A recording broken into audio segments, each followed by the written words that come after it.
Problem number 5. Assume that a particle is traveling on the curve r equals 5 cosine 3 theta.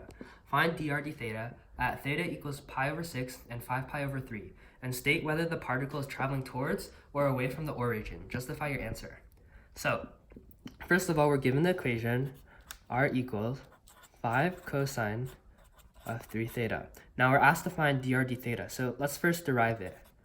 So we have dr d theta equals negative 5 sine of 3 theta, and by chain rule we have another multiply or times 3 on the outside. So this equals negative 15 sine 3 theta.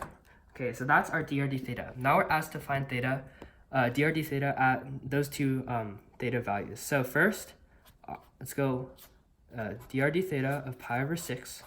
So this would equal the negative 15 sine of 3 times pi over 6, which is equal to negative 15 sine pi over 2. And we know sine pi over 2 is 1, so this equals negative 15. Now it asks us to state whether the particle is moving towards or away from the origin.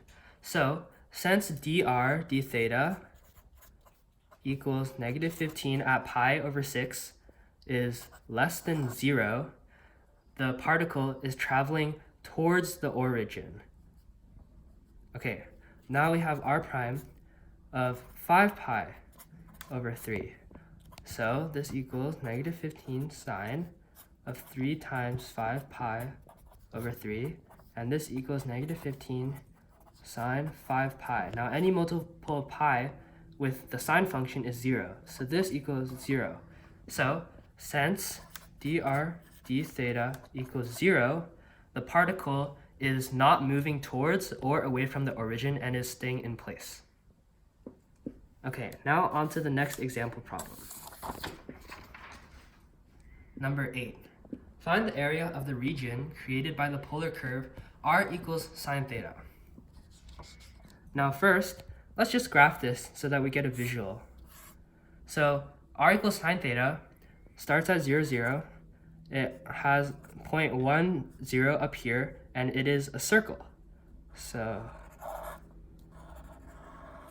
it's a circle with a diameter of 1. Okay, now that we have this region drawn, we want to find the area using polar integration. So we have the integral 1/2 the integral from 0 to pi of sine theta squared d theta. Now the bounds here are 0 to pi because the curve r equals sine theta repeats itself twice on the interval of 0 to 2 pi. Now if we put this as 2 pi, we would get double the area, and that's not what we want. So we put it at 0 to pi so that we don't get repeats. So evaluating this, we get 1/2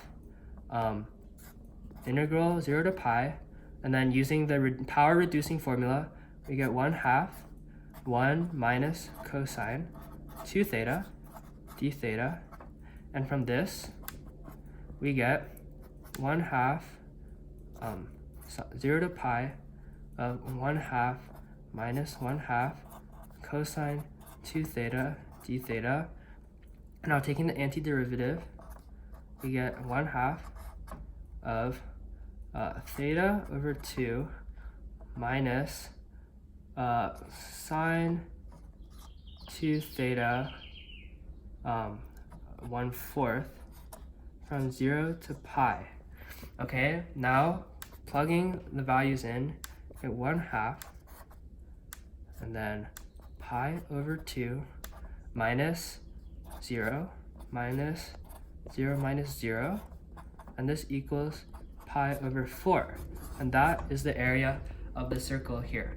Now another smart way to approach this is to realize that, oh, this is just a circle with a diameter of 1, so therefore its radius is equal to 1/2, and we can just find it using the formula for area of a circle. So we have 1/2 squared times pi, which is also pi over 4ths. So whenever you have a geometrical shape such as a circle created by the polar curves, you can just use this shortcut and think of it as a circular geometric shape and use the formula for the area of a circle.